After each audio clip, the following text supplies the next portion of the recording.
Everybody, hey, this is Zach Sutherland, and I have a guest, Tyler Gooden, and we are calling out to all you people who are interested in traveling. This podcast actually is just for you, because you know what? I know there's people out there who love to travel. Tyler knows there's people out there who love to travel, and we're trying to tell some stories about traveling. Yeah, that's right. But am I a guest or am I a partner in the podcast? We didn't discuss the how we're going to divide up this little business operation here. I thought you switched it on me. I thought we were doing it together, and then I get the recording going, and suddenly I'm a guest. Well, you're the first guest / partner. I thought you're the guest. No, you're the guest. You're the guest. Did you set up all this equipment? No, and I didn't do the intro either, so all right, next time. But Tyler did name the podcast. It's called Traveling. Well, and we don't know that yet. We don't know if somebody else has taken it. We don't know if the name Traveling has... I just named it after a song I wrote. Okay. So I could at least do that. At least I can do that as the theme song, and then that way at least I have some ownership when we blow up really big and we start suing each other. I'll say, well, I wrote the theme song. Yeah, this sounds like I'm already planning 10 steps down the road, you see. Sounds like a start of a rock band. Yeah. Well, we are a rock band. We're just too lazy to write music, so we do podcasts instead. So hey, here's the deal. It's 2 days before Christmas, and we were thinking about our first episode being a Christmas theme. And just to sort of predicate this whole thing, Zach and I were just sitting on the balcony a couple hours ago telling stories about our travels. And we both have a lot of very interesting experiences, friends, and unique adventures that we've had traveling around the world and living in different parts of the world. And we just started telling stories, and in the middle of telling the stories, they seemed so interesting that I thought, why don't we do a podcast? What's stopping us? And I've been thinking about doing something like this for a long time. And Zach comes from a sound engineering, sound recording background as well. And he happened to have some equipment. So we went down the road and bought an SD card and came back. And this is very spontaneous. But they say when you have a vision for something, the first thing you should do is take one step towards that vision. And so we decided to go ahead and clear out the rest of our day and have a couple hours to do this podcast. So on that note, why don't we start with our theme, which is Christmas abroad. And without too much background from either one of us about who we are and where we've been, let's just start with, I'm going to turn the table over to Zach and ask you, you were in Finland for Christmas one year, I think, right? Mm-hmm. Tell me about that. Okay, that was when I was like 23 years old. I did a study abroad in University of Oulu, and that's where Santa Claus is from. Right, yeah. He's from somewhere in Finland, but he's definitely Finnish. And so I was there in 2002, and it was my first like real travel abroad where I stayed there for a long time. Because I'd been to Europe before when I was like 18 in high school, and that experience made me want to go back to Europe basically. Yeah. And so in choosing where to do a study abroad, I chose Finland because most people are like, oh, where'd you do study abroad? Oh yeah, I went to Germany, I went to Spain, right. I went to France, I chose Finland because I was a big soccer fan. I played soccer, and I loved the team Ajax Amsterdam, and there was a Finnish player who was like one of the best players. His name is Jari Litmanen.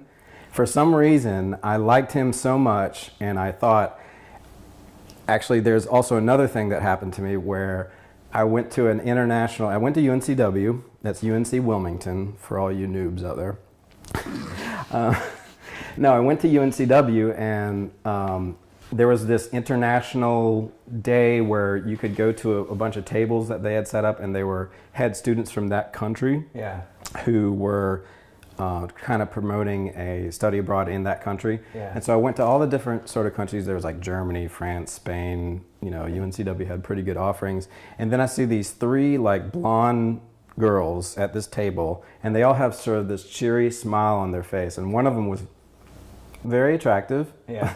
You know, and so I went over and talked to them, and I just asked them about Finland, because Yeah. I did have some prior experience with, just because of Jari Litmanen, but I Right. thought, okay, let's try Finland. And one of the girls, her name's Maria, and she went to UNCW, obviously, and she told me about how in Finland, she was a very good salesman. In Finland, it's going to cost the same amount of money as UNCW. Yeah. It's very beautiful there in wintertime, if you don't mind the cold weather, blah, blah, blah. And I asked her like one question, like, do they have cell phones there? And then What she year was was like, this? is 2002, Okay. before smartphones. Right. So she was like, do you know the cell phone Nokia? Right. And I was like, oh yeah. And she's like, we have a town called Nokia Yeah, in that's where it's Finland, from, where right? it's from. Yeah. And I was like, oh, that's cool. Yeah. So it sounds like Finland is a place where they have really good technology. The people are nice, because all the 3 girls there are nice people. Right. And also Jari Litmanen was from there. So I was like, Oh, he was from Nokia? yeah, he was from he was from Nokia as well. Yeah. He started the first cell phone company, Right. besides being a soccer player. So, you know, I thought, well, I'd already been to Europe, so I don't want to kind of rehash. I always want something You don't new. go to Western Europe, the same old, Yeah, right? same you wanna old, go somewhere pretty unique. It's like where a normie would go. I don't know. Well, I mean, But yeah, I just- everybody when they go on the European study abroad, they go to Western Europe. They go to the base, the same. It's the standard, right? France, Italy, probably England. You don't really hear about too many people going to Finland. That's a pretty Exactly. unique one. Yeah. Yeah. So I went there in fall of 2002 and had an amazing time. It was like a life-changing experience, Yeah. really. Yeah. Because that was also, I feel like, a perfect time to go, because that was right after, well, 1 year after 9/11, right? Oh, yeah. So 2002. And the U.S. still had some good social credibility, sort of Yeah. like Americans did, because Yeah. we weren't involved in a war yet. Yeah. So, but you did sort of have like Europeans who were worried about like Yeah. Bush going to war, Right. but we weren't full on. That was that was definitely a honeymoon period, because that's Yeah. when I was over there too. I was there in 2001, and it was definitely we definitely had, there was a love for Americans there, and then I went back in 2002, and I noticed a difference. Like this was like it went from Clinton to Bush.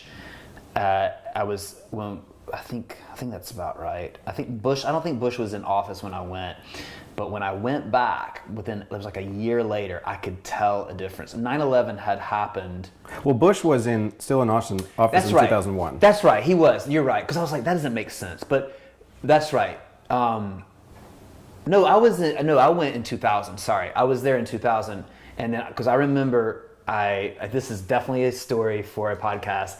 I got in trouble. I was dealing with the police, and they asked me, what do I think about George Bush? Because he was about to be elected, and I remember that, because I remember things were about to change, because I went back, and when I went back, it was after 9/11 had happened, and it was right before the Iraq War started, and I remember I was in Italy. This is we got to get back into your story, but I do remember that change happening in front of my eyes, and then I stayed in Europe from that point forward for 9 years, and of course it developed into a full-blown a new way of seeing Americans that I did not experience. The first time it was like, man, it was the Clinton years. Economy was really strong. We were really liked. Americans were really liked, and the dollar went a long way. And I traveled on just a couple $1,000s all over Europe. But Yeah. by the time I went back, it was a lot different. But anyway, so you ended up in this little town and the northwest. That's close to Lapland. It's close to the Arctic Circle, so it was probably really cold, like winters. And for people who have no idea where I'm talking about, Finland is one of the Scandinavian countries. It's way far north, above Europe. Is it Scandinavian? See, I've always heard that that Scandinavia is what is it? Sweden, Norway, and is it even Denmark? Yeah, actually, you may be right about Finland, that. I don't Finland's think, slightly different. They're Suomi. They're like a tribe, I think, or they were originally. I don't want to. That's actually offend true, anybody, because but yeah, go ahead. Yeah, their language is different. Like Swedish, Norwegian, and Danish, and even Icelandic is all kind of related. All the Vikings. All the Vikings are kind of related, and Finnish is slightly different. It's actually closer to Hungarian. That's debatable. That's debatable. No, this is great. This is a great conversation. That's debatable because, see, I've heard the same thing. This is when we go off. This is when we go off from the Christmas story to more about the traveling. But I lived in Hungary for a while, and this was a big topic of discussion about those language groups. There's definitely, like, if you look at the language, there's some similarities in the way that they put the accents on the vowels and things. And I had lots of conversations about this, and a lot of people said that. They said the same thing about Hungarian, which is Magyarul. Magyarul is the name of the language. Magyars, the Hungarians actually call themselves Magyars, which is Magyar. It looks like Magyar, but the G and the Y is pronounced like a D sound, Magyar. And they said the same thing. Like they said, there's no other language group like ours. The closest is Suomi or Finnish, and then so that became a standard sort of like you just said. It was like that was a standard knowledge for me. But then later I talked to somebody that was more like history, like a history person, a scholar, or just was interested in languages or history, and they told me that that was actually a Soviet propaganda, that they compared the two languages to kind of bind the two countries under the Soviet system as being like a brotherly kind of relationship. I don't know. I'm not speaking from expertise. I'm only saying that these are the two things that I've heard. I know a little bit of the Hungarian language just from my time there, just basic things, and I know a little bit of just a few Finnish words or Suomi words, but I'm not well versed enough to see the relationships. Some of the sounding does remind me a little bit of each other, but they are the two European languages that don't have any other. They stand alone amongst all the other languages. Like you have like Slavic languages, which are like the Balkans and anywhere in the Slavic countries, like Czech Republic, Slovakia. And then you have Romance languages, which is Italian and French and Spanish, and but those two languages do stand alone. So, aside from the argument about our linguistic arguments, Finland is an awesome country. Yeah. And the reason why I heard that Hungarian is similar to Finnish is because the girl I dated. Yeah. Which I'm going to get to that in a minute. Her mother was a fluent Hungarian speaker. Okay. But also they spoke fluent Russian in their house because their dad was I think her granddad was like half Russian, half Finnish. And they moved from Estonia when she was very young to Finland for a better life, because Estonia is kind of more similar to Russian. It's a little bit more difficult to live there. But anyway, that's who I at first heard it from. Right. Her name is Katya, and she, told me all this really fascinating stuff about, sort of what it's like, and it's not like she was giving a lecture or anything, but I just understood a lot more about Finnish culture and sort of like Russian culture and like Estonian, and even Hungarian kind of, because her mom was fluent in Hungarian. Right.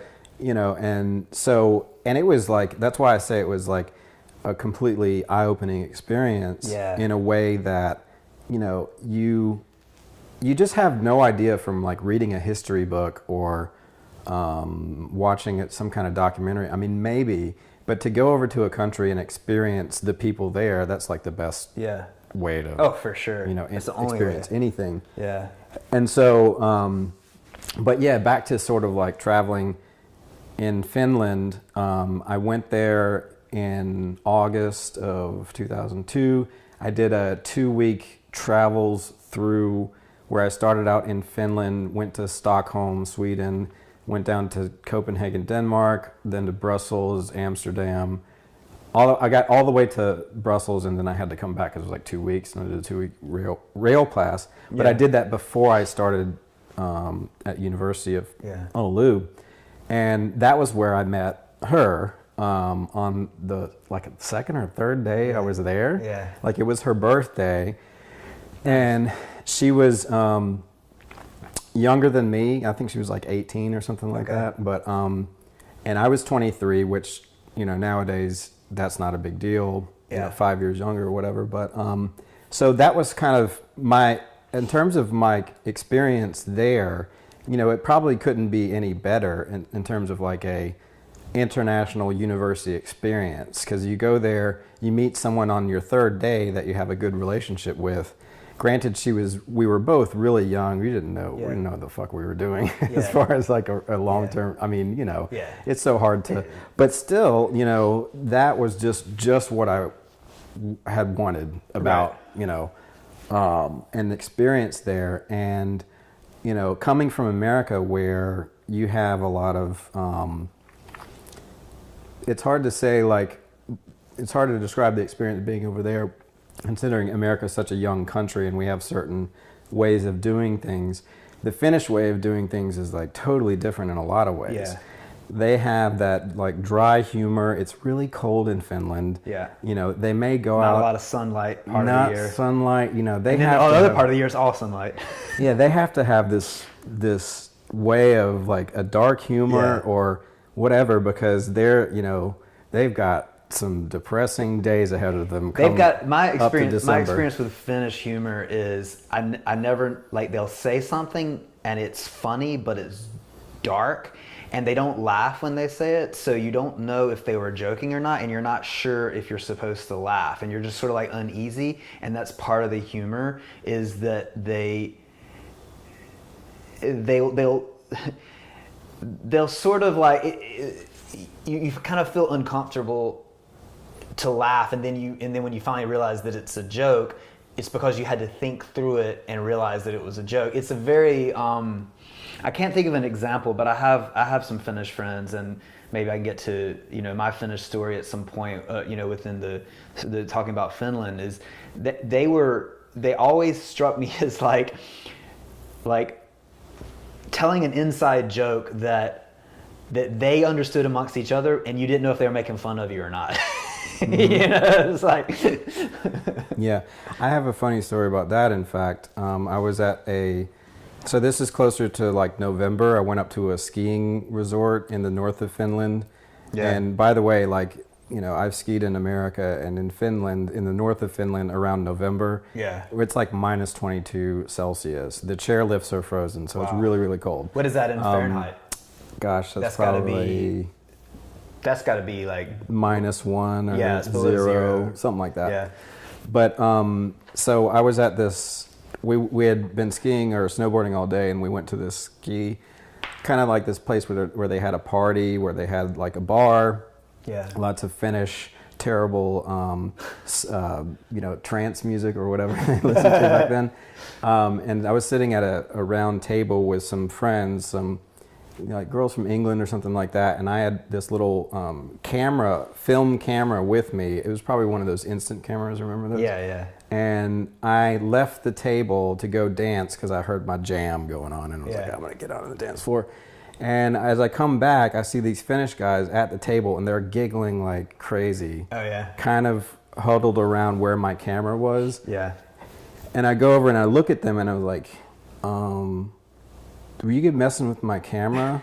And the Finnish guy, one of the guys looked at the other guys and he said, oh, yes, I took a picture of him right there. He is a famous snowboarder. And that's probably believable. So they had taken a picture of him. Yeah. And so a couple weeks later, I went to get the film developed because that's what you do. Right. And I found out exactly what kind of picture they took of him. What was it? His butt? No, it was his penis. Oh, okay. Well, and of course, slightly better. You know, in the old days when you develop film, that person who works behind the desk, they have to check how good quality the film is. And so she kind of, in the exchange, you know, she's kind of looks at me like, here you go, you weirdo. Like, why are you taking a picture of somebody's penis? You know? Well, but that's the finish. That's the finish. So on that note, when I was living in Prague, I met these Finnish guys that came down. I can't remember. I think we were doing a audio recording for a video game or something. When I was living in Prague, I was doing whatever I could to make money, and one of the things that I found was like some voiceover work or something. And as I recall, that was where I met this Finnish guy, and he brought in this licorice alcohol. Do you remember the licorice alcohol they drink? Salmaki? Anyway. Something like that. Somebody out there can correct us. But and I was talking to him, and I had never been. This was when I first arrived. I was green. I mean, I hadn't been in Prague for very long, and I was excited about anywhere in Europe, just going anywhere in Europe. And I was talking to him about Finland and what was Finland like, and he gave me some of that licorice drink, and I was like wanting to know the name so I could bring some back because I didn't even know how long I was going to be in Europe at that time. And then he said, well, in Finland, you know, it gets so cold that you have to wear special goggles or your eyeballs will freeze. He said, and he told me, I was like, what do you mean? He said, well, if you don't wear, and I can't do a Finnish accent, but he said, if you don't, he said that it gets so cold up there that they have these special goggles that people wear because when you step outside, if you don't have those goggles on, your eyes will freeze in place. Like they won't move. And I was like, that sounds crazy, man. He's like, yeah, it's really cold there. And I was like, and he was so serious. He was that deadpan, looked me right in the eyes and told me this story. And then he parted. We parted ways, and he went off. And I was like, man, I got to go to Finland and check out those goggles. I was like, every time I was going to meet a Finnish person from then on, I would say, I heard you guys have it so cold up there. You have to wear these special goggles. Mm-hmm. Well, later on, years later, I made close friends with some Finnish people, and I said. I said, I forgot it was Jonas, my friend Jonas. I said, hey, Jonas, is it true?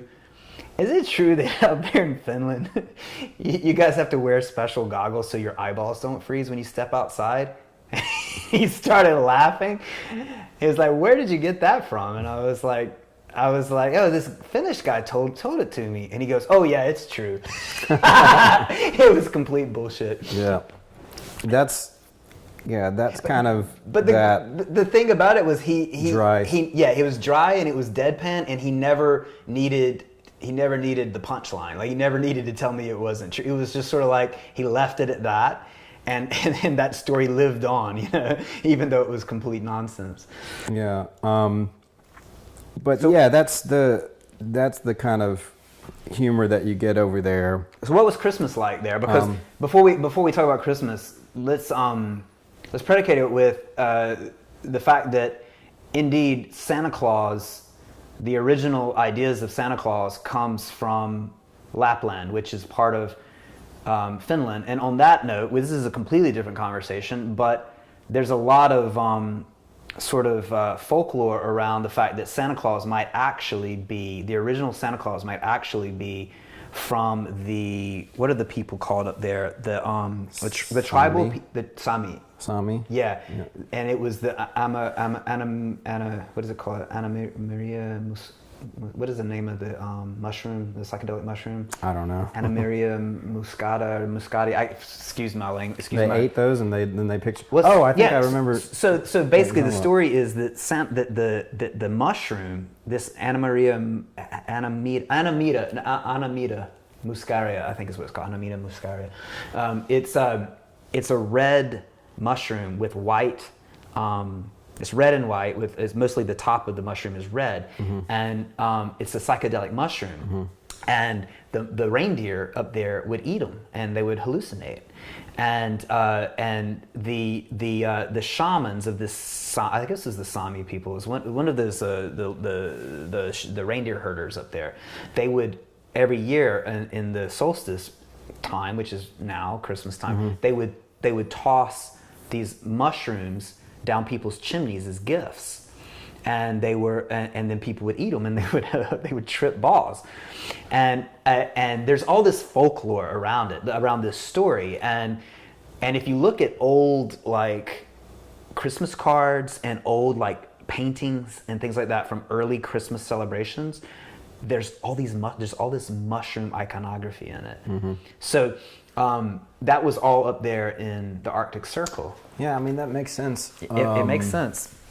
But anyway, that's where the original Santa Claus is supposedly from. Yeah, and Finland. we're also recording this, as Tyler said, around Christmas. Yeah. 2 days before Christmas. 2 days before Christmas. So that's why we're talking about these stories. But what was Christmas like there? Well, it was. I mean, Christmas itself in Finland, it's not as commercialized as I guess America is. They don't. I don't know if they play Christmas music, but they do. They do have the American influence where they'll like watch Home Alone, every Christmas, or they'll, that sort of thing. But it's not as like, I don't know. It's hard to describe because in America it's always just like, it's commercialized so much.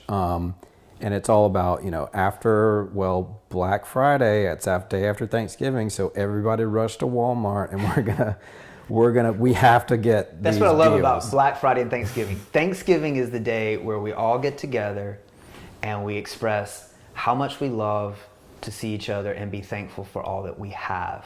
And then the next day, we all get together and we fight over each other for all the things we want but don't have. Yeah.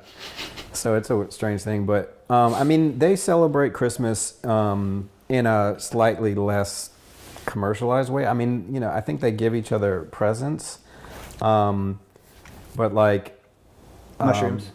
Yeah, right, mushrooms, and since Santa Claus is from there, it's like a real Santa Claus, and you can write to the real Santa Claus. This is what I heard from a Finnish lady, my ex-girlfriend. Does he have elves? Of course, she's Finnish, so she could have been lying to me. I'm still telling the story. I have heard you have to wear goggles up there. Your eyes will freeze. But no, I heard it from two No different wonder all people. these fantasies come from Finland. Santa Claus, like the mushrooms. No, but I heard it from two different people, so it's probably true. Yeah. So there's a real Santa Claus. You can write to him, and I don't know what else he does. But the cool thing about Finland, in a lot of ways, is probably there's some kind of government stipend for the real Santa Claus to be there and do whatever he does as Finnish Santa Claus. I thought he got paid in milk and cookies.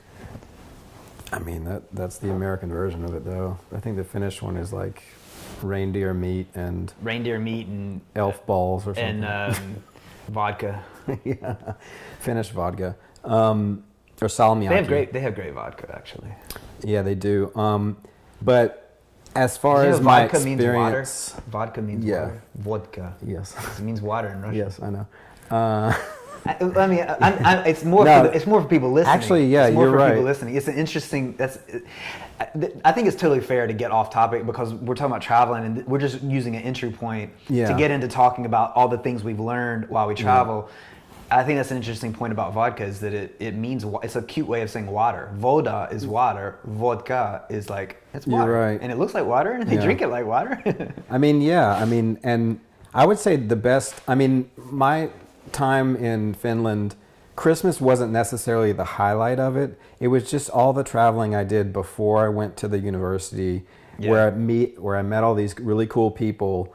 And of course I had some good experiences with Christmas there because it was me and my girlfriend at the time, we went like ice skating and that's all stuff that that's all stuff that you have these ideas of as a kid, like let's go on a sleigh with reindeer. Did you do that? Which come from fucking Finland. Did you get a chance to do that? No. That would be awesome. You know, Finnish people actually think of reindeer as just like dumb animals or food, yeah, dumb animals that get in the way of their cars. I had a friend that did the horse and the reindeer sleigh or some sleigh stuff, and she stayed in an igloo up there. She stayed in an igloo, like igloo village. Yeah. Amazing. I'd love to talk to her. Yeah, About it. Sounds like a lot of fun. But I did a lot of just traveling when I was there, and I had kind of a good situation because I had this girlfriend who lived in Helsinki, but I went to the University of Oulu, so I did meet a lot of friends at the University of Oulu, like international friends, and it was great to have that experience. You know, the thing about traveling is that you get so much knowledge of the world from meeting people from different countries, because they can, in talking to them, they can tell you they can reveal stuff, I feel like, about their culture. Yeah. And, you know, so I would meet with go out with German guys. Yeah. There was a girl from New Zealand. There was a guy from Mexico. Yeah. And, you know, there were a couple of guys from Canada that were like really cool. From Vancouver, actually. Yeah. I hung out with them quite a bit. There were Spaniards, Italians, Polish, Dutch. That's awesome. You know, and so that was my first experience really getting to know Europe, and you do it from like just experiencing other people and how they treat you and how you just interact with them. You learn so much just by being immersed in it. Like you pick up things that you can't pick up from a book, you know, like that. It's so important. It's just such a different experience, and it's so enriching. Like living in another culture, it's hard to describe how much it can widen and deepen your spirit, for lack of a better word. I mean, you just increase your knowledge, you increase your sensitivities to things. It's like I always said, like when I traveled, it was like leaving Earth for the first time and seeing it from like the moon and then coming back to it. It's like leaving the United States. I got a chance to see where I was from, experience somewhere else, and then come back to it with a whole new perspective on where I was from. My language, my food, the way that we are, the people that were around me, the way they look, what their ancestry must be like. I mean, it just opens up the possibilities. And if you have an open mind, if you have a sensitivity to those things, you can really go deep in your experience. Some people, they do a tour, or they just want to go on a vacation. They want to do the comfortable thing. They want to go to a resort or go on a cruise or go on the safe thing. There's nothing wrong with that, but they miss out on the opportunity to, especially when you're young, it's really, really healthy to further your education beyond school or your local community. It's another kind of education that just is so invaluable and so unique, and it makes you, and people can read it on you when they're around you. They can read there's something unique about you, even if they don't know what it is, because you bring more depth to everything. You have more dimension the more that you know about the world itself.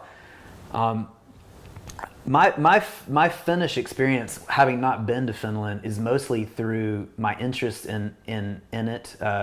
The stories, a lot of stories from World War II, like the Winter War, which is a fascinating topic. Anybody that's listening that is interested in history, especially the history of World War II, what the Finnish people went through during that war and how they fought off so many Russians as like just basically farmers out there and skiing around, like just skiing around and fighting people with their skis on. There's so many interesting stories that we could even dive into that. But the other part is my Finnish friends that I became quite close to in Prague. They became like best friends there for a few years, like amongst my group of friends, amongst my best friends there, and I got to know them really well, and that leads me to one like sort of funny story, which is pretty which is pretty sort of worth it's worth telling because people out there might be able to connect to this. I was watching. I told you this story earlier, which led us to the podcast. But I was watching YouTube one day a few years ago, and I kept seeing in these comments this song called "Derude Sandstorm," and I didn't know what in the world they were talking about. It wasn't familiar to me. The song wasn't familiar, but it was this viral meme sort of song that they always use it as an excuse. Like, what's that song? Oh, it must be Derude Sandstorm. It would always just come up as a.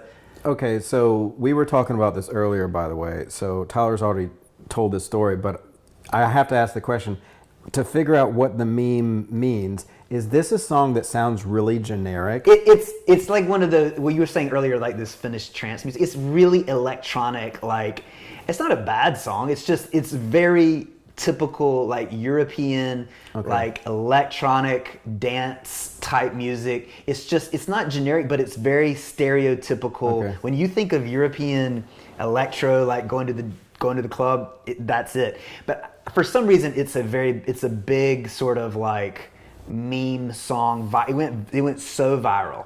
Anyway, I kept reading about it, and all the YouTube comments. There was all these comments about Derude Sandstorm. Every week, I would see something about Derude Sandstorm. And I'm like, what is this song? It must be a really great song. And so I looked it up. And I'm sitting there watching it, and there's this video, and there's this guy running down the steps, and he's chasing this girl. And I'm like looking at it, and I'm like, man, that looks like my friend Jonas. And I didn't know anything about the song. I didn't know where it was from. I just had no idea. And I kept looking at it, and I was like, seeing this guy running, and I'm like, man, that looks so much like my friend Jonas. It's like identical to him. It's like a younger version of my friend. And I kept watching it, and I was like, no, that is 100% Jonas. That can't not be Jonas. But he never told me he was an actor. I was like he's told me a lot of stuff about. I mean, he's an interesting guy, which I can tell you about. But I never thought he was in like an actor. And so I was like, why is he in this music video? So then I looked into it further, and it said, the director of the music video was Juuso Syria. And Juuso was my other friend. Juuso Serious? What? No, Juuso Serious. Yahoo Serious. No, Juuso Syria. And I don't even know if I'm pronouncing that right. They had the double vowels, and that's how the Finnish. Serious? Yeah, I'm serious. Sorry. But that's how the Finnish people pronounce the you. So when they talk, they go like yeah. So, but anyway, he was the director, and that was one of Jonas's best friends, and I knew Juuso, and I was like, that's, it was like eureka. I was like, that's definitely Jonas.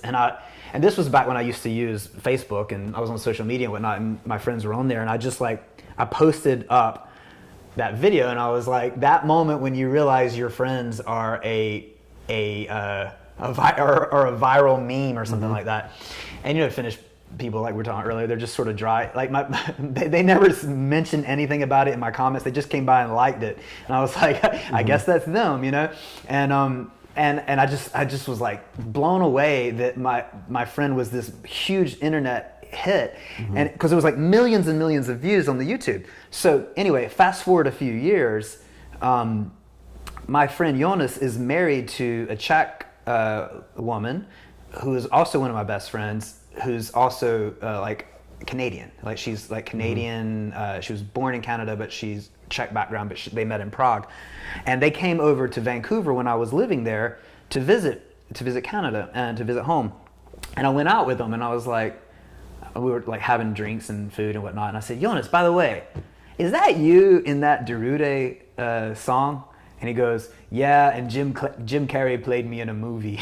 And I was like, what? Because apparently there's some Jim Carrey movie where he's running down the street with that song, which is exactly what Jonas did. But Jonas is an interesting guy. He was a Pam Anderson's bodyguard for a few years, and he also has stories about he's a jiu-jitsu guy, and he was rolling in London, like in a jiu-jitsu studio or whatever you call it, a martial arts place, and he was rolling with this guy, and this is funny, it's no pun intended. He was rolling with this guy, and And after they were finished, the guy was like, I got to get out of here, man. I got to go. And the whole time Jonas was like, I know this guy, man. This guy seems so familiar. What? Well, there's something familiar about this guy. And as they were finishing the jiu-jitsu rolling, or how do you say, sparring, all the people around were like, yeah, you got to get back to your wife. And they started like ragging on the guy that he had been sparring with. And they kept saying stuff about his wife. And Jonas was like, wait a minute. And he said he realized he had been sparring with Guy Ritchie the whole time, the director. Oh, okay. He was married to Madonna. Okay. Guy Ritchie was married to Madonna, and they kept talking about this guy's wife, and it was Madonna. Well, so it's, I mean, these stories are worth telling because like all those like little pieces come together to make an interesting sort of patchwork of paths crossing. Yeah. And that's another thing about traveling, the paths that are crossed. right.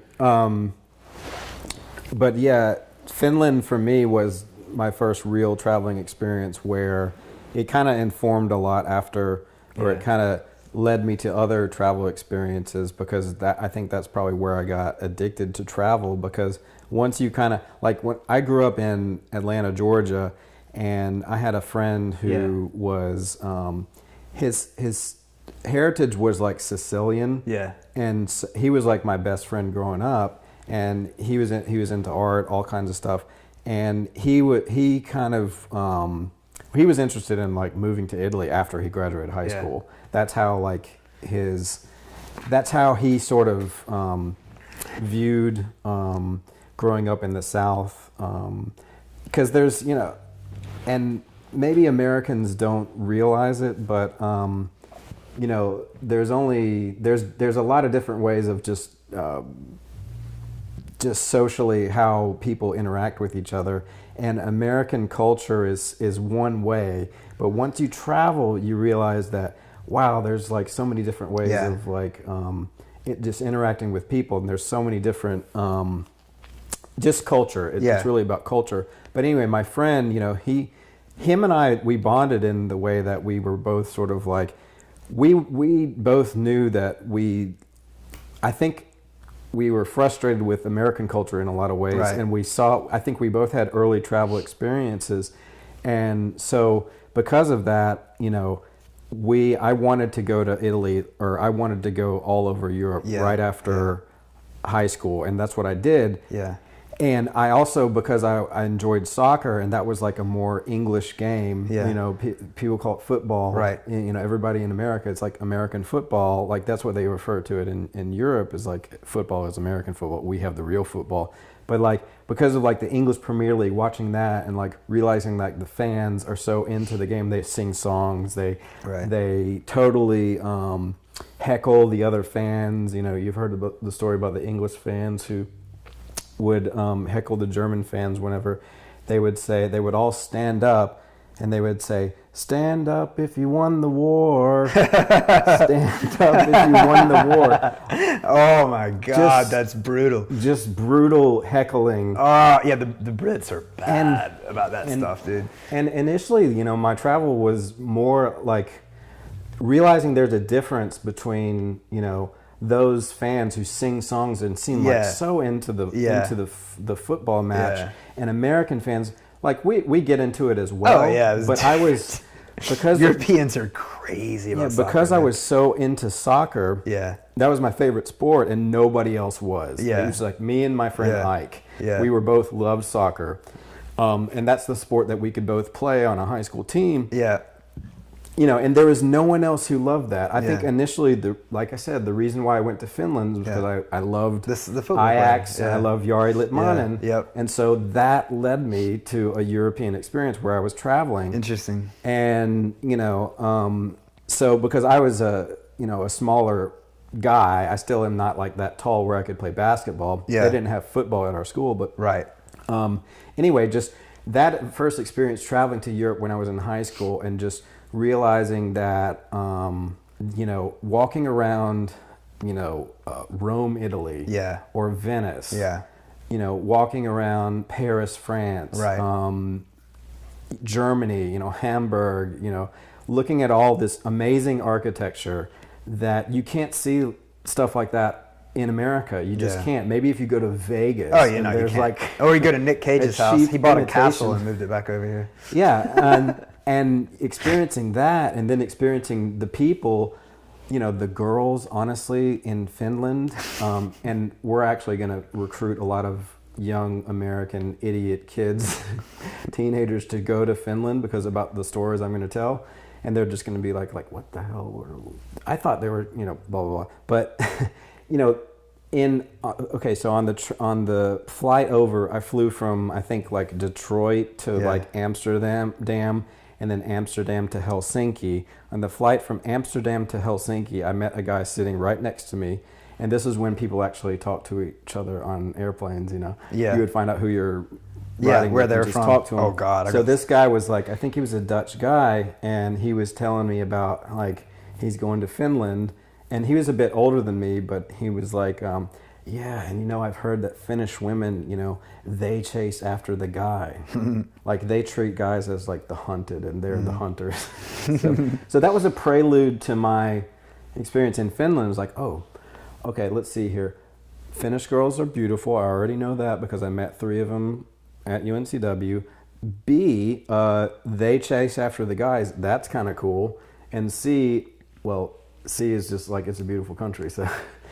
So, you know, that was my initial experience with it. And then once I got there, being able to walk around Helsinki for a full day and just being totally by myself, you know, there's something really great about that when you're staying at a different hostel, you know, every night. You're not sure, and then getting on a train to Stockholm or taking a Viking Line, the cruise ship, over to Stockholm and meeting a girl there, and then meeting up with her later on because she lives in Helsinki, you know, and then on the travels, you know, I would go and meet and go to a hostel, meet other foreign travelers. I met Australians, you know, this one Scottish guy, him and I went out and had beers. And then the great thing is, like, if I don't really like them that much, I can just, okay, bye-bye, see you the next day, you know. Traveling by yourself gives you that opportunity to not only meet other people, but you can still do whatever you want to do. It's independent. Yeah, it's totally independent. So, and then, you know, figuring out, like, how am I going to wash my clothes? How do I get from one place to the other? And in Europe, it's so easy because you can just go to a city center where they have all these tourist brochures, and you can talk to the person who usually speaks English, and they can tell you what hostel to stay in, where to go, blah, blah, blah. Yeah. So doing that before going into University of Oulu was just a great precursor to then having a lot of friends at University of Oulu. And like I was saying earlier, it was a nice thing because I remember at one point I could either decide, well, I'm gonna just have a little bit of a relationship with my girlfriend who was in Helsinki. I'll either commit more to my friends in Oulu, or I'll commit more to her.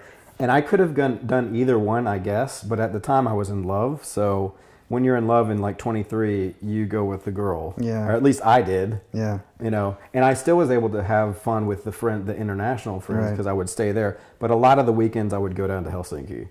And I don't know, just experiencing that is an amazing feeling because you're surrounded by really old architecture. You're not in America where it's so commercialized and you can just walk to Walmart, but that's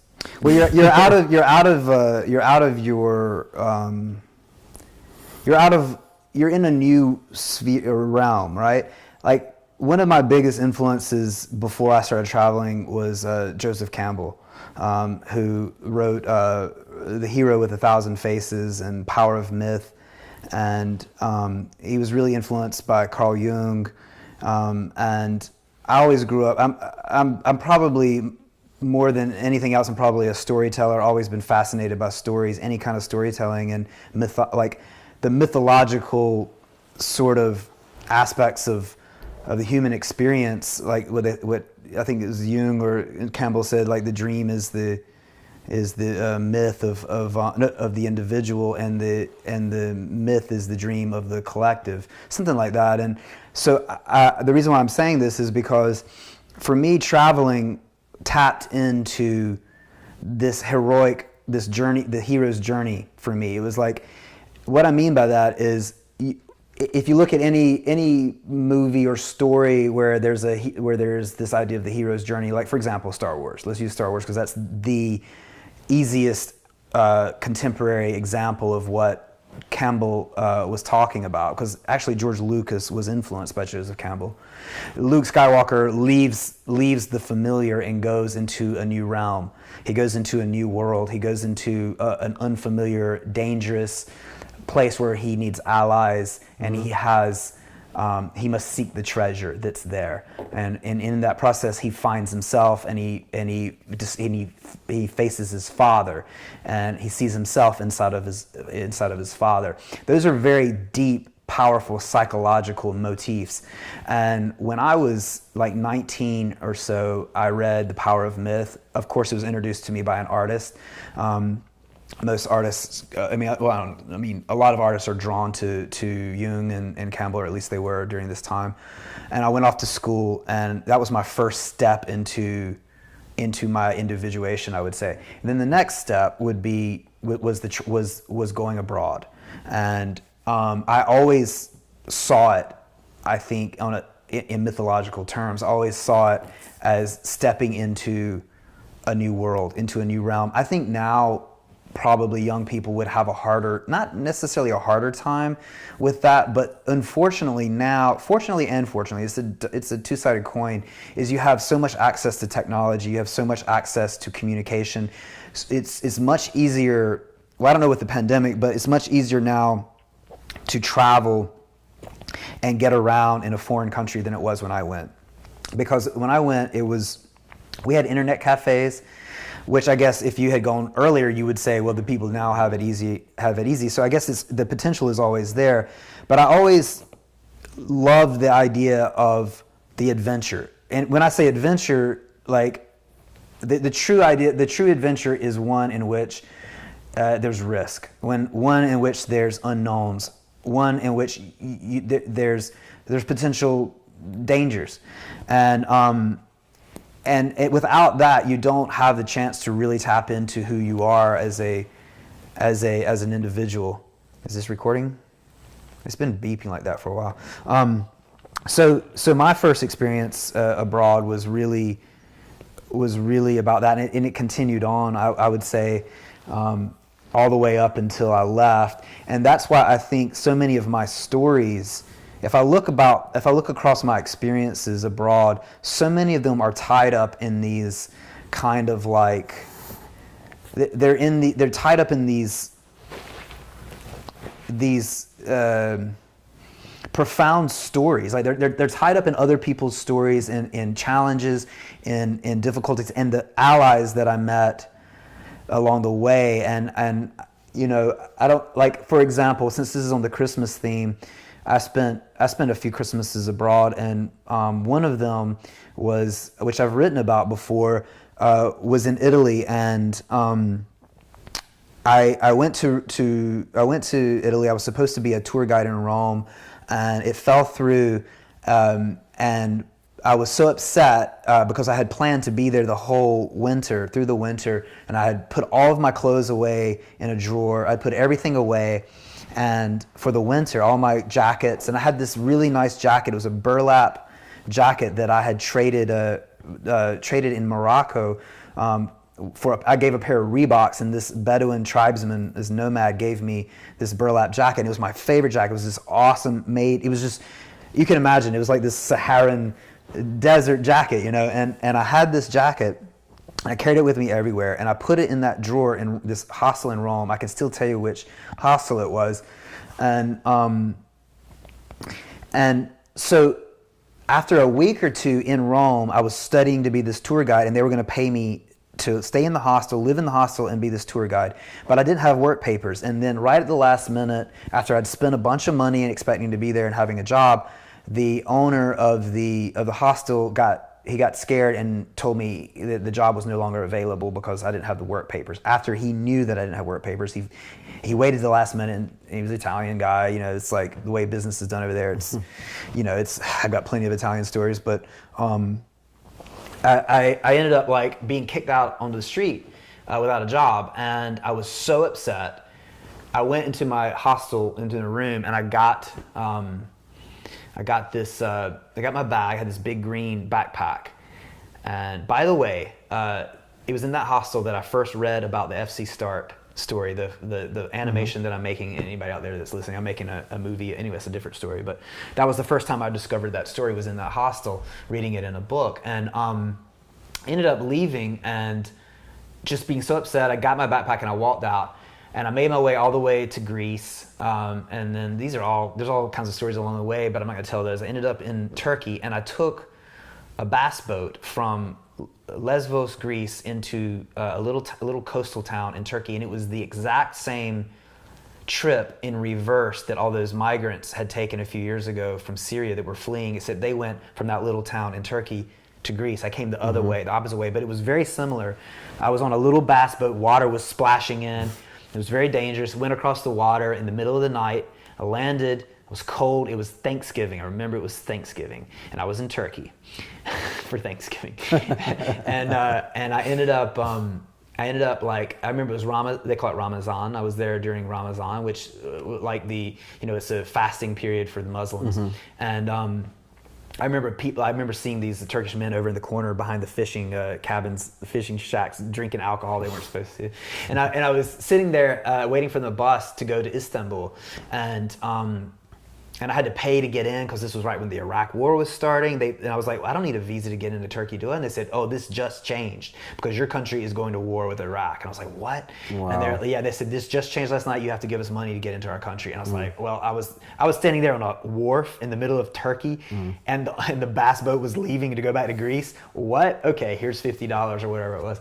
So anyway, but the Turkish people were super nice. I loved them. They as soon as I walked in, they gave me a kebab. They were like, hey, where are you from? And I was like, should I tell them I'm from the United States? And they were so happy. They were like, "Yeah, it's great. You're from America." Blah blah blah blah. They were wonderful. But anyway, I sat on that bus stop, freezing my butt off in the middle of November in Turkey. It was late at night, and I was like, I got to get that burlap jacket out. And I went, and I had noticed that my backpack felt lighter, but I didn't think about it. And I went to get my burlap jacket, and it was gone. I had left all of my winter clothes back in that hostel in Rome because I had been so upset. I had packed everything away for the winter. I packed all my warm stuff away because I thought I was going to be there, and then I forgot to put it back in my backpack. So there I was without any winter clothes in the middle of Turkey, and I was like, man, this sucks. And so ended up broken heart, whatever, lost my favorite jacket, went all the way to Istanbul, more and more stories there, I'm not going to tell, but I didn't know then I got my video camera stolen, going from I went back into Bulgaria. They tried to bribe me, and I was like, I don't need to pay to get into Bulgaria. And they're like, and the guy was like, no, not for my country, for me. And I was like, now I'm definitely not giving it to you, dude. And getting back to the hero's journey is when you get yourself into this unfamiliar realm, you see things, you have a chance to see things in a darker set of experiences, especially if you're going to places like Turkey, Eastern Europe. This was back before any Eastern European country had joined the EU. It was dark. There was a level of danger. There was an edginess there. I got my video camera stolen from me, which is another story, coming from Romania. I was coming from Romania. Yeah, I was coming from Bucharest to Budapest, which is in Hungary. Yeah, and my video camera was stolen. I can still remember that guy. He had a peace sign on his shirt. I still remember him. He was like a thief wearing a peace sign. I still remember exactly what he looked like. He was a Bulgarian guy. He made friends with me, and then he stole my video camera out of my bag. It's an interesting story, but that's for another time. I wanted to get to my Christmas, so I ended up in Budapest with my jacket gone, my video camera stolen, no winter clothes, and Christmas was coming up, and I had nowhere to go. And I had met this lady in Tuscany when I was when I was visiting from Rome, thinking that I had a job lined up. I went to Tuscany to see some friends, and I met this lady there who had a family, and she was based in northern Italy, and we became friends. And she said she was older than me. I was really young at the time. She said, "Hey, if you ever come through northern Italy, just give me a call, and you can stay. You have a place to stay." And it was Christmas time, and I called her, and I was on the payphone. This was back before, there were barely cell phones back then. And I called on a payphone in this hostel in a backpackers guest house, one of the best hostels in the world on the Buda side of Budapest, because Budapest is divided by a river.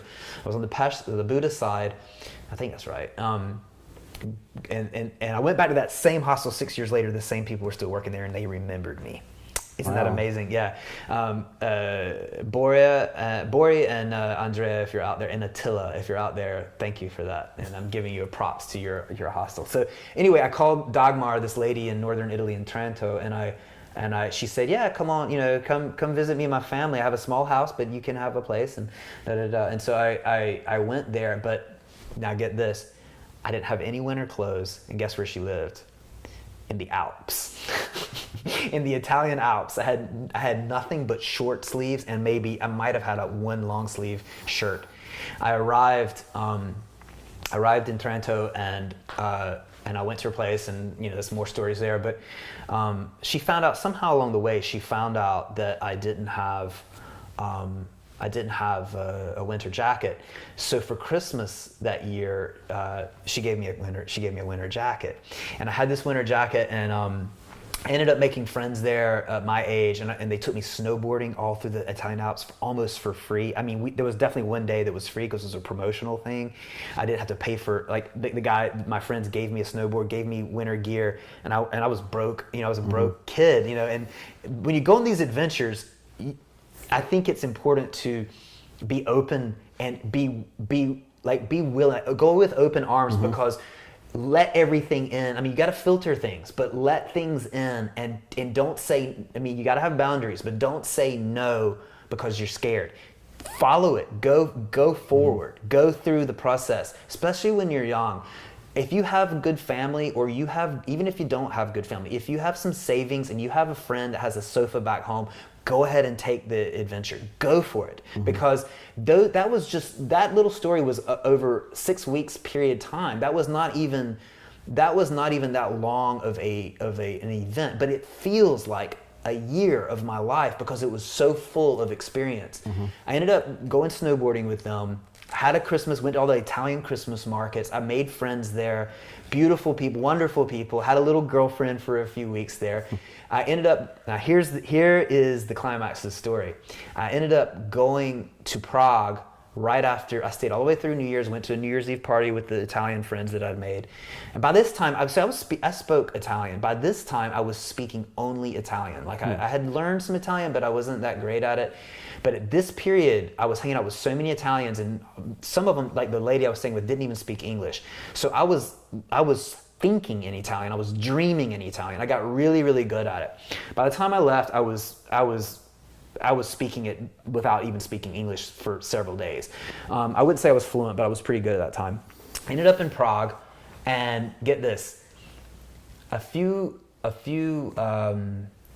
weeks in, maybe about a month or so in, I didn't know anybody in Prague, and there's so many stories about Prague, but I ended up going to this hostel every Sunday. It was called the Clown and Bard, and they used to show movies every Sunday. And they were showing Emir Kusturica movies, which is he's a director, is an ex-Yugoslavia director. He's one of my favorite directors. And they were showing this movie called Black Cat, White Cat one night, and I went to see it. And I used to order a little grog and a tea. A little fruit tea. You put the hot water in there. And I'm sitting there watching the movie, and I look over in the corner, and there's this guy sitting there that I recognized. And it was one of the Bulgarians that worked at the hostel in Rome where I lost my jacket. He was sitting in the same hostel I was sitting in. And he had come up for like a weekend or something. I went over and talked to him, and I said, "Hey man, do you remember me?" Because I did make friends with the Bulgarians there that worked there. And he's like, "Yeah, I remember you." He's like, "Yeah." And I was like thinking, you know what? Should I ask him about my jacket? Should I get him to send me my jacket back? Because it's still probably in that drawer, because this has only been a few months before, and they probably hadn't even gone through it. And this is the kicker to the story. I didn't do that. I didn't ask for my jacket back, because Dagmar had already given me one. And I went and I took my winter jacket and I put it on that Dagmar had given me. I walked out the door and I thought to myself, somewhere there's a kid traveling around Rome, and he's gonna find my jacket. He's gonna find that burlap jacket. And that was my favorite jacket. It was a lucky jacket that had traveled around the world, and he's gonna carry that jacket to the next adventure. He's gonna carry that on his next adventure. And so I decided to wear the jacket that Dagmar had given me instead of asking for that one back, because I already had a jacket. And that jacket made it all the way to the movie Alien vs. Predator, and then I was standing up next to a heater because it was cold in the middle of January, Prague, snow on the ground, and I was cold, and I stood up too close to a heater and it got burnt. And the whole back of it was like black, and my girlfriend used to make fun of me until I got another one. But there's lots of stories about jackets, but that's the end of my Christmas present in Europe, and the meandering stories that happen when you subconsciously look for an adventure. The fact that the serendipity of that guy sitting in that hostel is so surreal to me. And the sort of like characters that you meet along the way, you can't do that sitting in your backyard at home with the Walmart down the corner. It only happens when you get up and go somewhere outside of your realm, like the hero myth. Yeah, related to that is going back to my time in Finland, because you were just talking about sort of the connections or the serendipitous moments that happen, and how things just kind of work out. Yeah. So when I first met the girl that I was dating, we'll call her Kay. I think I already mentioned her name. You met her, it's probably Katja. yeah. Why not? There's tons of Katjas in Finland, right? So anyway, but I've already named my Finnish friends. Let's just keep going. Yeah. So even their last names. She, the way that I met her was that it was her birthday. She was with her family, and I'm traveling from Helsinki to Stockholm, Sweden. You almost said Switzerland, dude. Yeah. Got to get your geography, man. on the Viking Line, and it's sort of, I don't know, I feel like that whole thing, you mentioned Joseph Campbell, the whole thing, my story of my first time in Finland is kind of like that, right? Because okay, so I'm in, I had met my friend, the girl that had told me about the Nokia phone. I had made friends with her because she was in the English department at UNCW. And so Maria, she offered to take all of my stuff. I met her in Helsinki, and she offered to take all of my bigger bags up to Oulu, because she also attended that university. So she did that. So I had a backpack with like 3 sets of clothes. Yeah.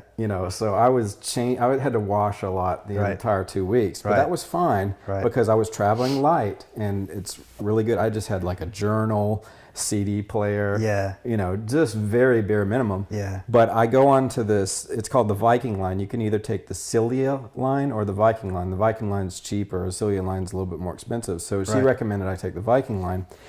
And I go up and arrive there early, because it's good to do that on a cruise ship because it doesn't wait. And I met this Finnish guy Finnish guy was sitting at a bar before you go into the thing.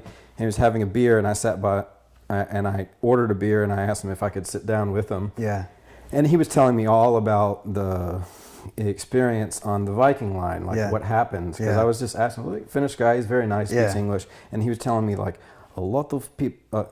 It's not Russian. A lot of people they like to hook up on this thing. That's not bad, actually. So I was thinking, It'll get better. Maybe we It's have some more hard. Finnish is a alcohol. hard one. Yeah. So he told me that a lot of people like to hook up because Yeah. it's a one night thing. Yeah. And everybody gets. He was also said everybody gets drunk, very drunk. Right. So I was like, okay, this sounds like a good time. And by the way, this Viking line is like 7 floors. Like on the 5th floor, there's like a casino. Right. On the 6th floor, there's a big, huge stage where they can play music. There's bars over here. There's another small little Irish pub bar where there's like a singer, songwriter, guitar player playing. Yeah. You know, to set the scene, like it's an awesome cruise ship, and I had never been on one before, but it's also full of Finns who are awesome. Yeah. And I had met, so I stayed in a room there, I think by myself. I had no roommate, and I had chosen that for a good reason. But I decided to go out that night, and I didn't know anybody. And the thing about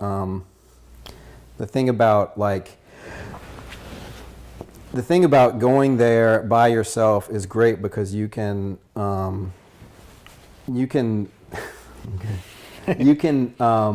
meet people, like I said.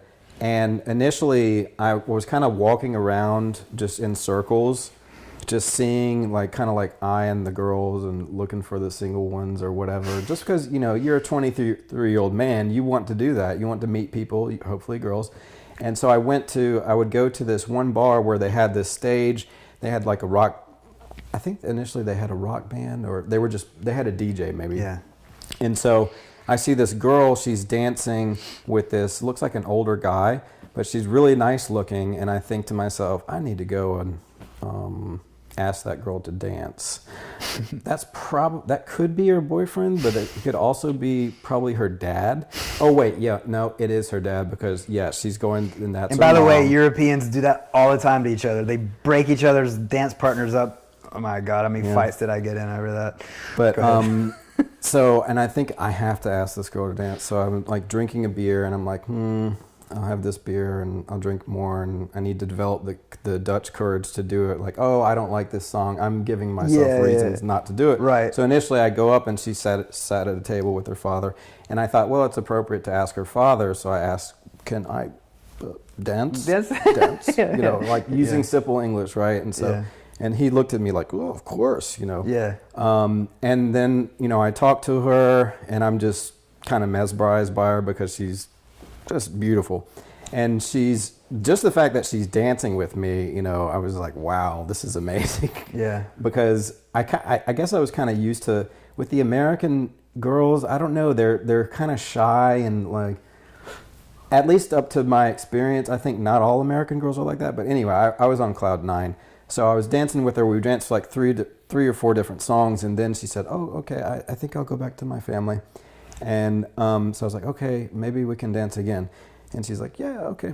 And so I go to another place where this really great musician, this Irish musician, was playing like Neil Young songs and like all this great music. Yeah. And it's kind of packed, but it's a small place. So I go and get a beer there, or I'm just standing at the bar, and I see this blonde lady sitting down at this table. There's an empty chair next to her, and she's kind of like looking at me, and she just kind of like nods her head like, come on over, or, you know, gestures for me to come over. So I go over and sit next to her, and come to find out she's also Finnish. Mm-hmm. You know, she's also one of those hunters, you know, looking for a guy. And so I talked to her for a while and figure out that, I think she's probably interested in me, you know. We'll see what happens. This could, you know, have one of those, like the Finnish guy said at the bar. It could be a hookup moment, because that's what people like to do.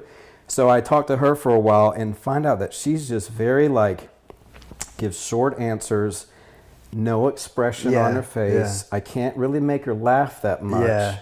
But she's very typically Finnish. But it's almost like she's the type of person that would just be like, okay, time to go to my bedroom. You know? Exactly. Yeah. Because I'm kind of thinking, well, she must like me. She invited me to come over, so I was like, okay, great. Yeah. So then, you know, I'm like, always have the poker face. Yeah, I think I should stay with this one because she's a little bit older. Maybe she's more experienced. I had already figured out that Katja was like 18, so you know, wasn't sure about that whole young thing. Yeah. But so I was like, oh, I'll check this out with this girl. She seems cool. Yeah. So then, we're having a good time, blah, blah, blah, talking a little bit. Like I can't get hardly a peep out of her, but I'm trying to explain to her who I am and whatnot. And then this Italian guy with like long hair, like really like prima donna type Italian style, starts talking to her. Yeah. And he's trying to like. I told you they come. her. They don't. The Europeans do not have a problem interrupting. They don't care if it's the dad or the boyfriend. They will come right. They don't care. So this suave guy he's probably older than me, probably around the same age as the girl. Yeah. He's totally like he's gonna get with her.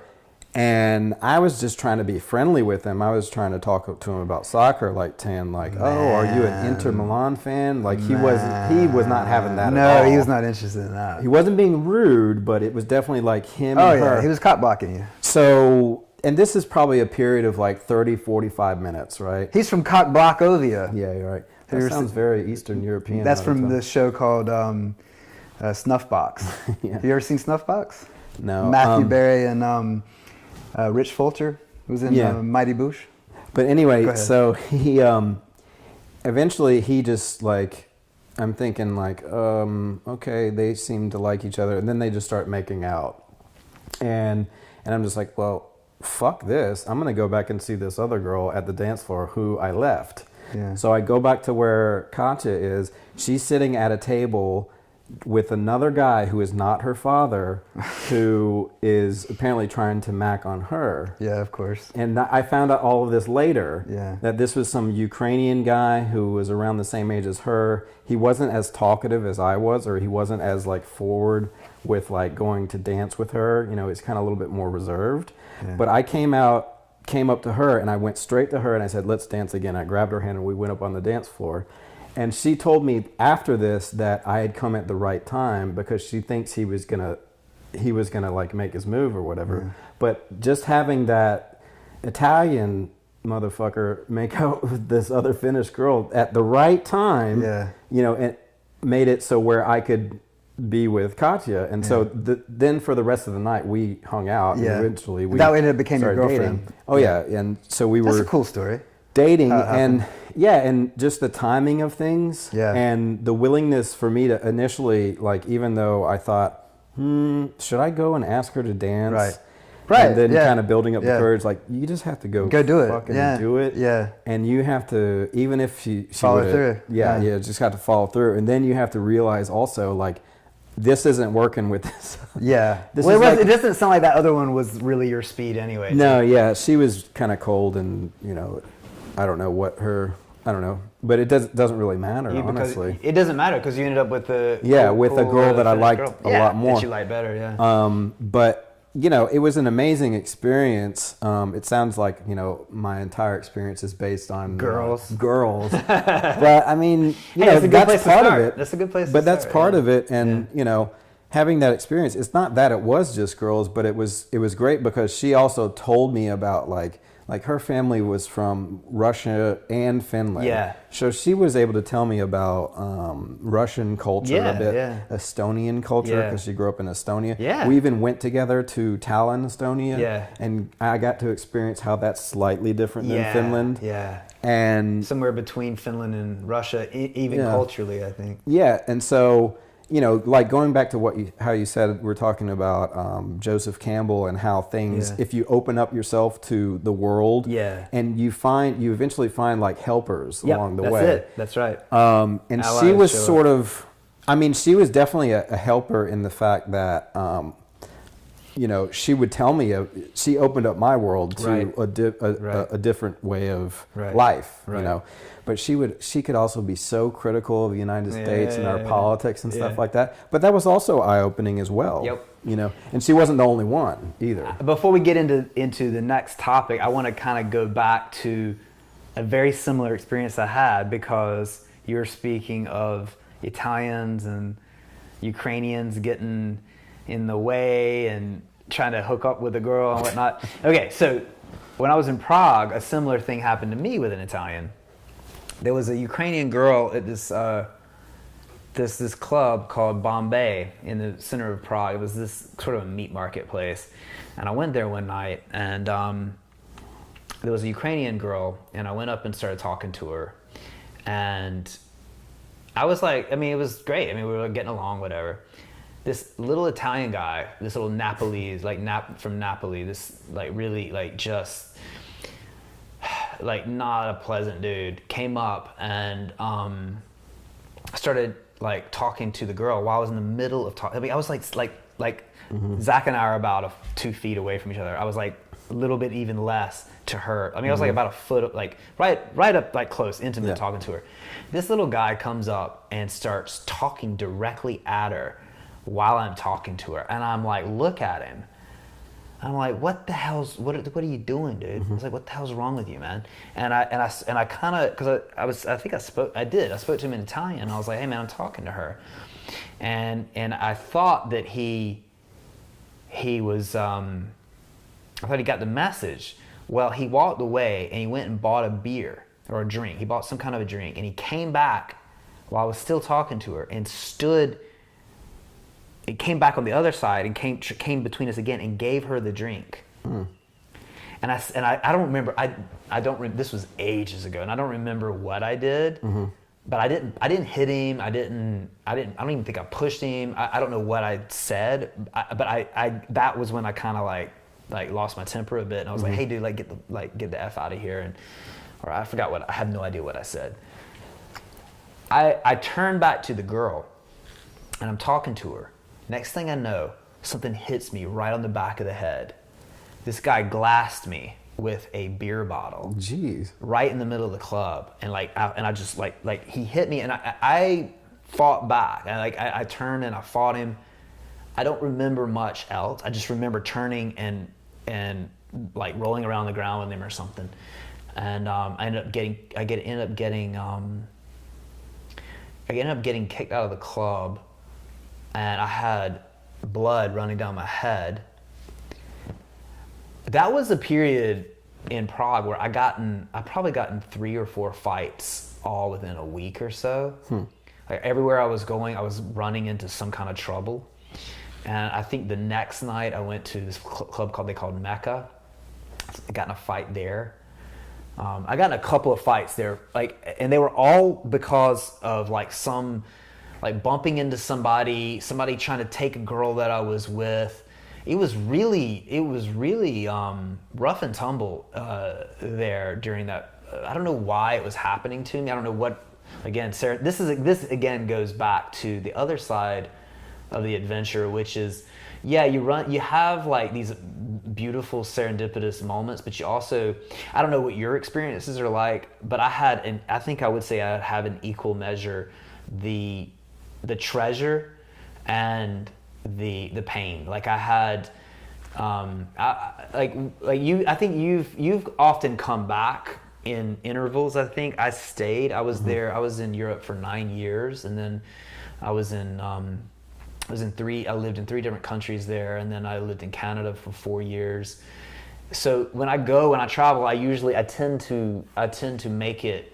I tend to like get immersed in it, and when you get immersed in any culture, on the surface it feels like Disneyland. It's like it's a dream. It's a dream, and just like a David Lynch movie, like a Mulholland Drive. It seems like everything's pretty on the outside, but then when you get involved in the culture, when you get really into the culture, there's always an underbelly. And there's a dark side, there's a shadow to everything that's light. And I would say in Eastern Europe especially, and probably even some other countries that I haven't been to, but I know it's the same.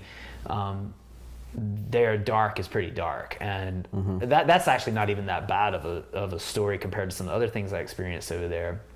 Canada has a dark side. I think that's an important.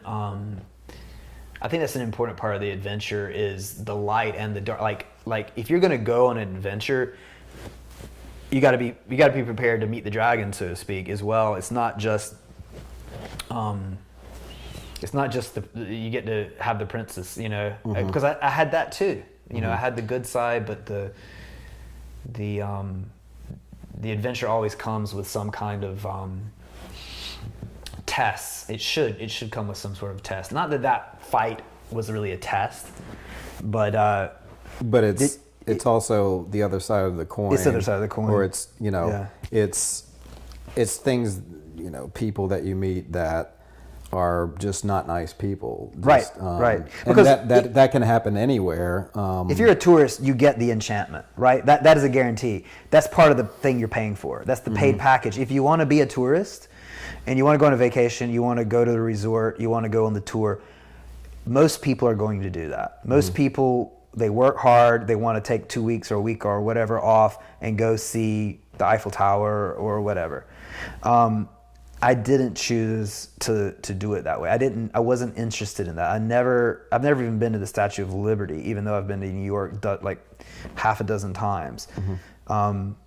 I think that, I don't know what it's like for you, maybe that's where we can lead into the next topic, but for me, it's always been about immersing myself in the environment that I'm in. Like, for example, when I was in Tuscany, I remember I went out to eat. This family invited me to eat, and it was a rich banker. I met them in Cortona when I was there.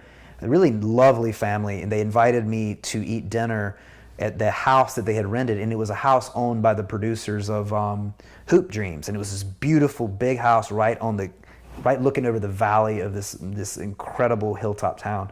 But it was so packaged. I remember they had hired this Italian chef to cook them quote unquote authentic Italian meals, and so they were presenting Italy the way that Americans like to dream Italy is.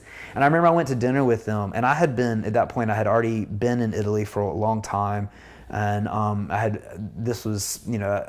had a pretty authentic Italian experience at that point. And I remember them saying, these kids, they had only been there for like less than a week, and they had been out shopping every day, and they kept saying Italy is like this and Italy is like that, and this is the Italian way, and this is and I was like, that is nothing like Italy. I don't remember what it was, but I just remember him being like, man, I gotta be sure I never travel like that. Not that there's anything wrong with it, I just wanted to be sure that my experience would be to the heart, like it would be to the bone. It would be an authentic, it would be give me the worst, give me the best, give me the real thing. And so these kids were tourists. Their father was a banker, really, really wealthy. They had rented this extraordinary house, and they had paid for an Italian experience, which is fine. I mean, my parents took me on vacations too, but I just remember thinking like, they're going to be here for a week, they're going to go back, and they're going to tell everybody they went to Italy, and then they're going to talk about how Italy is this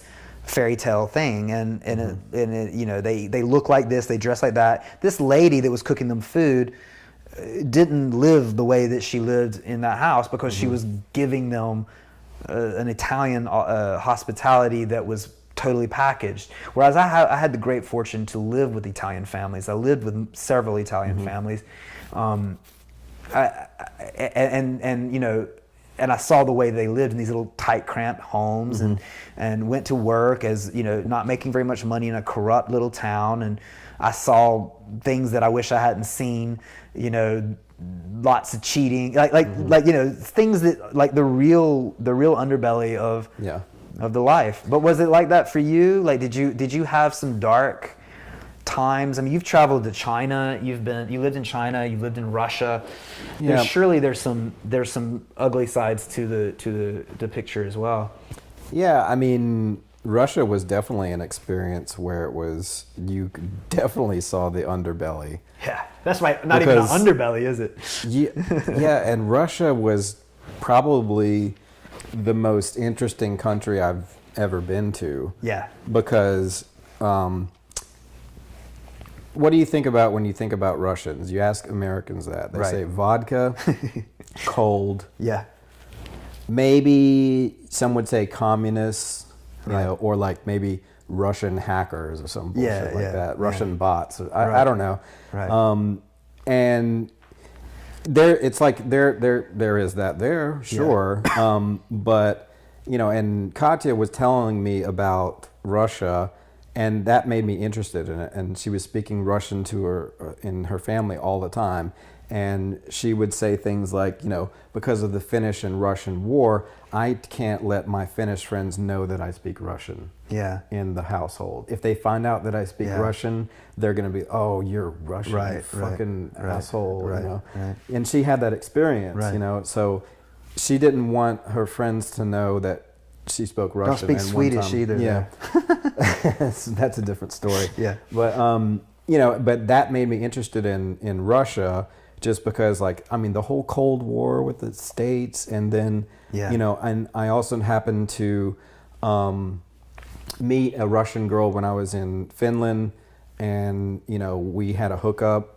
This is why. You're going back to the hookups, man. Yeah. You're there for hookups. Well, but it's kind of part of it, because the thing is that, these Russian girls were totally different than the Finnish girls. Oh, yeah. They were totally different than the Spanish, the Italians. For sure. Everything. They sure. were their own thing, Yeah. And that's the thing. That's what's kind of intriguing about it. And then, of course, Katya would tell me about, what are Russians like, because she has family. Yeah. She's been to Estonia. Estonia is sort of half Russians and half Estonians. Yeah. So, and we went to Tallinn, and we took a cab ride, and the first time meeting. Real quick, is it pronounced Tallinn or is it Tallinn? I'm just curious. I mean, is that honestly? I don't know. I always thought it was Tallinn, but I don't okay, know. maybe it's Tallinn. I don't know. I just thought maybe but, I might have been pronouncing it wrong. So we went there, and our cab driver was speaking Russian, and he would say he thought we were a married couple or something like that. Right. And she was telling me oh, he's very nice, and I could sense that. Yeah. But then going to Russia, I went there by myself from Helsinki. I took a train, I believe, from Helsinki to St. Petersburg, and then I met my host family on the at the train station, and then I had a host family, which was really good, because that's a good transition, and I was going there to get my TEFL certificate. So I knew two other people that they were both getting their TEFL certificate there. One of them was a 40-year-old guy who had come there to basically meet a Russian bride. Right. Yeah. He had been on. He had been on the found internet. a wife. He had been on the internet, Yeah. and There's a lot of he that. was getting his English teaching degree. Right. But I mean, really, it was just Yeah. And the poor guy, God, he didn't get hired by the school afterwards. He had so much trouble, God. But we couldn't pass anyway. So that's a different story. But I did the TEFL certificate, and my plan was eventually go to Japan. But I started speaking enough Russian to kind of get by. Yeah. And this was within a month. Yeah. About a month, because I learned the alphabet, and then I could read, and then I could speak enough, and I learned incrementally. It's hard. It's a hard one. Yeah, and then I also was hired by the school that I got the TEFL certificate from. Yeah. And so I had a single entry visa, and you have to, since I wanted to stay there, I had to go back to Helsinki after 4 months, because I had to renew my visa. So I went back to Helsinki, because you always have to do that whenever you're in a country. You can't renew it in the country. Right. You have to go there. Right. So I went back to Helsinki, and I started talking to Katya, and I told her a story in Russian about my experience at the morning. I took the vodka bus, by the way. That's the cheapest way to get from St. Petersburg that to would be the Helsinki. cheapest way. There's a vodka bus, because they would buy a bunch of Russian vodka, take it over the border, sell it for a higher markup. Yeah. That's why they called it vodka bus. Anyway, I got there 6 o'clock in the morning. It was an overnight van ride, and I saw this drunk Finnish man at the train station in Helsinki. And he was trying to talk to one of the passengers on the vodka bus, this Russian lady, and he was speaking to her in English. And he was older. He actually kind of looked like Santa Claus, I believe. White beard, And he was like, "Let me help you. I want to help you. Where are you from?" "I from Finland. I can help you." "Yes." And the Russian lady was just not having it. She did not that's that distrust. Yeah. The Russians kind of have for they won't, but and he eventually said that he wanted to help her so much, and I noticed the difference between Finnish people and Russian people. Finnish, when they get drunk, they can be very warm and welcoming, even to their former enemies, and Russians, and this could this doesn't necessarily is an all-encompassing thing. Yeah. But this lady, she wasn't drunk, and she was just kind of like, very like cold face and not having any of it. But this Finnish guy, I would have accepted his help. Yeah. But anyway, but that was sort of like an example of like the difference between Finns and Russians a little bit. But then also when I was telling Katya, I was waiting for her at the at some kind of train station or something like that, and I looked around at all these Finnish guys, and they're there with their Nokia phones, and they're all dressed perfectly, looking so chic or whatever. And I just look around at these guys, and I just think, man, I could kick your ass totally. And that was just from living in Russia for 4 months. I already was thinking like a Russian, like a Russian mafia guy, right. Because you were already thinking about kicking people's asses. Is basically what you're saying. Yeah, because it's all the guys in Russia are so like tough and just macho. like they all look like mobsters. I swear to God. Yeah. And they'll like chain smoke and just like fucking masculine. Super macho. And that experience of seeing that, that made me like notice, made you like that. Yeah. I see what you're saying now. Who At first is I was this? like, that doesn't sound like my friend Zach. No, I see what and, you're saying though. And it wasn't. And it wasn't you like were I had adopting the persona that the mentality they project. Yeah. Yeah. So, and then that's sort of like another thing about Russia or Russians is like it makes you fucking tougher. Yeah. Oh yeah. Yeah. Yeah. And you also kind of, I guess you start thinking like a Russian because like there would be times like speaking about the underbelly, I came out of a visa or no, like a place to get your plane tickets. Right. I came out of there and there's this Russian guy, this short motherfucker, and he flips out his wallet and shows me this badge.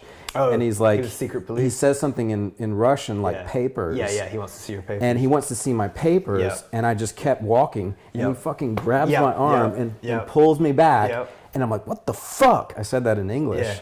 to him, Yeah. and then he realized, oh, this motherfucker isn't Russian. Right. I can't do this to him. Yep.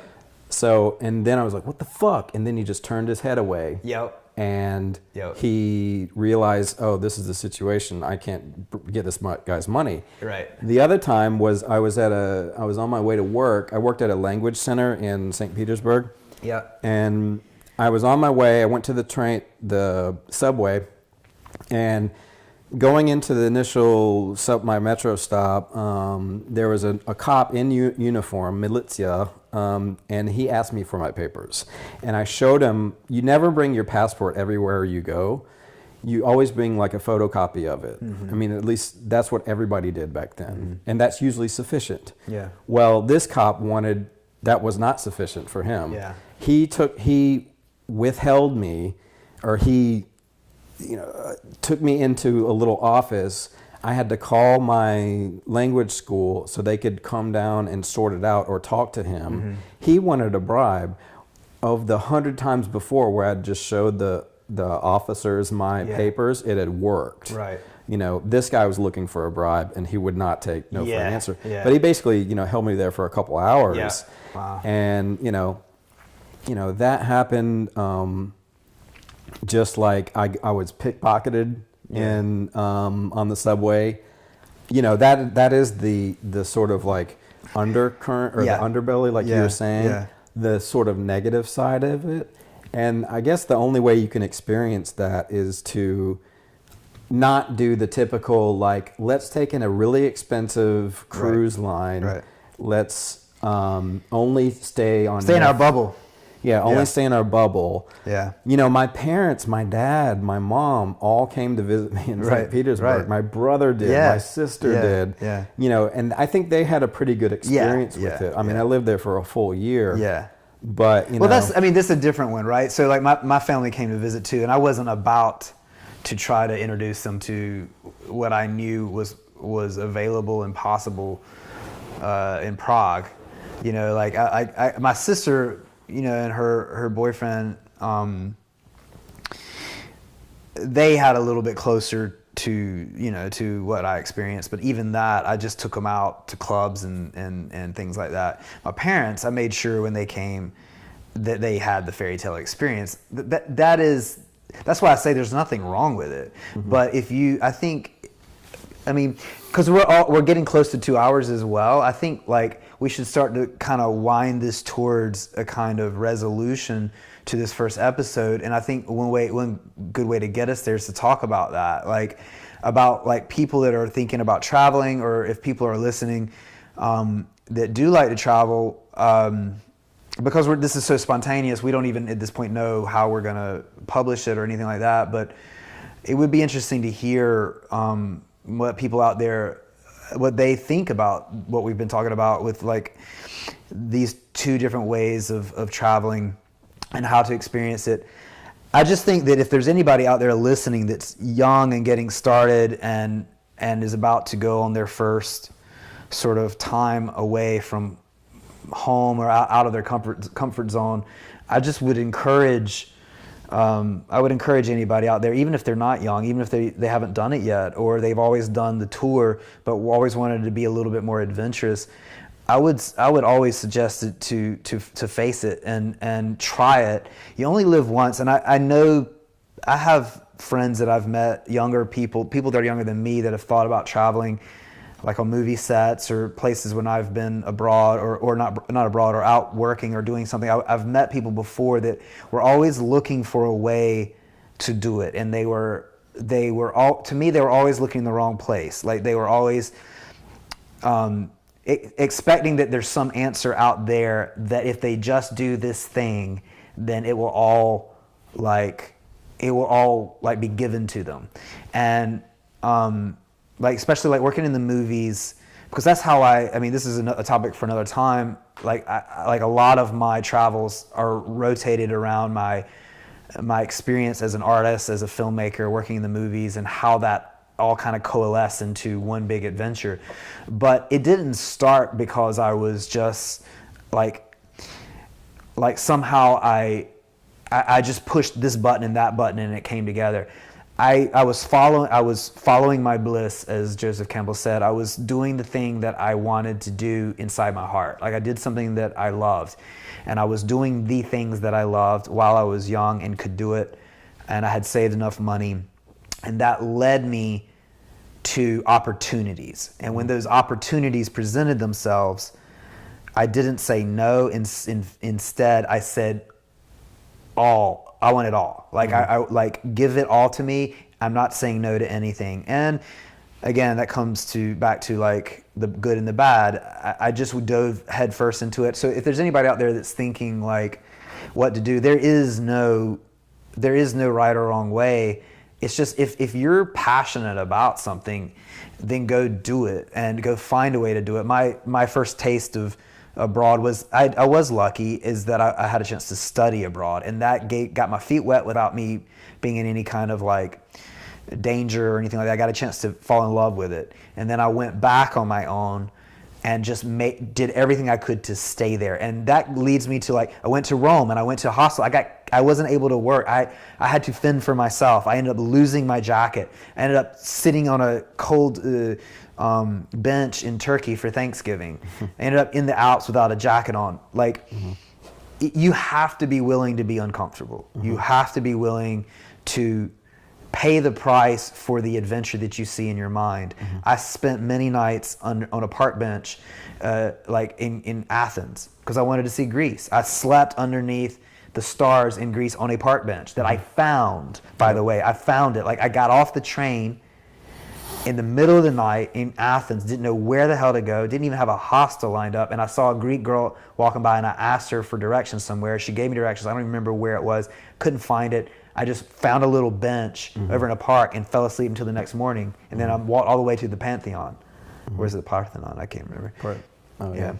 I got a chance to see it. You pay the price, but you get the reward for paying the price. And in some ways that experience makes it even more worth it, I think, because you get it. You know, first of all, you're doing it on your own. Yeah. And the adventure of it is really the unknown. Yeah. Like, you know, when I was traveling for 2 weeks before the University of Oulu in 2002, I was like, maybe I'll just go to Amsterdam next. Yeah. Maybe I don't know how long I'm going to be there for. Right. We'll see. maybe I'll go to Brussels next, you know. And I just had the freedom to do that. And you know, there was one point where I was sleeping on a train station bench, Yeah. and this Swedish cop, you know, put his little stick, banged the thing Yeah. to wake me up, Yeah. and you know, tried to tell me that I had to get the fuck out Yeah. of there. Yeah. And you know, but I had no other choice, Right. like, because the trains had all left, Yeah. and I was just stuck there. And it was like, well, I'm gonna wait for the next train, which is at like 6 a.m. It's already midnight. Why should I go and get a hostel at this hour? Right. You know, Right. I hadn't planned it that well, Yeah. but at the time it was all I could do. Yeah. But it was still fun, you know, and you know, nothing bad happened. Luckily, I was in Sweden, and you know, I seemed to have bad problems in terms of Finland with like losing cameras. Yeah. You know, the Finnish guy who took a picture of himself. Yeah. And that wasn't the only time. I got my other camera stolen. Yeah. On the night that I left Finland. This is like Yeah. December Yeah. 20th or Yeah. something like that. And I had left 4 cameras stolen Yeah. in my first year abroad. 4 cameras. and stolen. And that wasn't in Czech Republic. I had 2 cameras stolen. Wow. So, and I worked in that industry, and like they kept stealing my equipment, and I finally gave up, and that's why I don't have video of my time over there. Yeah, and that's why I that's don't have it, because going they to kept that, stealing my cameras. You know, I took all these great pictures of Katya on our time that we were going to leave. Oh, I think this is so romantic. Oh, Right. this is so Yeah. nice. Oh, and then I'm in the train station with her. I'm like, we're having an intimate moment or whatever, and I leave to go to the bathroom, or we both leave. She goes with me, and I had left my camera there. Yeah. And those pictures, you know, some guy has these lovely pictures that I'll never see. But you know, you know, it's fine. I still have those memories. You have the memories. And you know, it's you know, my time in Finland, that was definitely the jumping off point for you know, a lifelong, like, I'm 42 years old now. I've been to 25 countries. Yeah. You know, and I haven't been as long as you in one place, but it was definitely the time where I felt the most alive. Yeah. And that's the thing about it. Like Yep. you should do it when you're young, and do it because that's when you have the most opportunity. And once you do it, it's probably the best education I've ever had. Yeah. You know, I learned Russian in like 4 months on a decent survival That's pretty level. impressive, because Russian is 7 cases, different alphabet. Yeah, 6 different, cases. completely different. Is it 6? Completely the different Cyrillic, language group, different Yeah. pronunciations. But like, that's my point. Like, going to a country, if you ever want to learn a language, go That's to the that only way, country. yeah. And, you know, because then you're forced to speak it. You're not in Yeah. a classroom where you can always rely on your L1, your language, first language. Yeah. You know, there's so many benefits to travel, whether it's learning a language, experiencing a foreign culture, Hooking up with girls. hooking up with girls. Which, I mean, if you're a young person, That's a what lot they. of That's people what. love That's to what do people. that. That's They why do it. people are traveling. They Yeah. want to go to hostels and meet the opposite sex, or And by the same way, sex, if that's what they like. That's also one of the best ways to learn a language. If you Oh yeah, have a if girlfriend. you have a boyfriend, girlfriend or boyfriend, Yeah. you that's know, for sure. she Yeah. teaches you, you know, her It's so language, or he it's just teaches you. You find out about yourself. You find out there's another you inside yourself that you didn't know was there. And if you're man, I mean, I just remember before I left, because we're getting close to 2 hours. I think we should start to wrap this up. But is that recording everything okay? So I just want to, like, maybe we should start to close this out. But one thing I want to say before we go is, like, I remember the field of experience I was in before I left, and I can't ever get back to it again.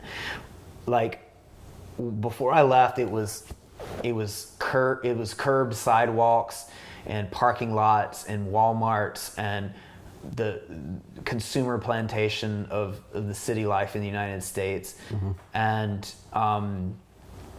And good people. I have so many great things to say about the United States. I love the United States. This is not a dig on the United States, but I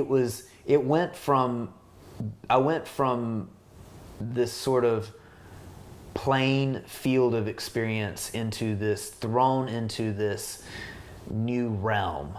And I think I chose it that way. I looked for the new realm. I don't think I wanted anything but that. I wanted a mythological experience. I wanted it to be something that it was almost like when you read a book or you go to a movie, you want something hyper real from life.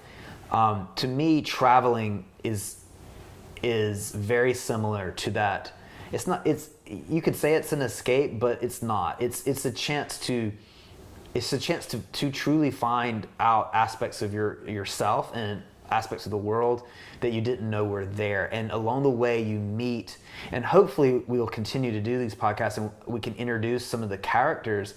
I'm sure you have some. I know that I have some people that I met that were unique to those parts of the world that have profound and amazing stories themselves that I wouldn't have ever known about. You can read in the history book about things like, what it was like under the Soviet Union, or the war in ex-Yugoslavia, or wherever it is that you've traveled, or wherever it is that's out there in the world. You can read about it, but it's different when you meet the people that lived it, or you get a chance to live a piece of it yourself. And I don't want to drag it on too much. Oops, did I end it? No. Still recording? Yeah.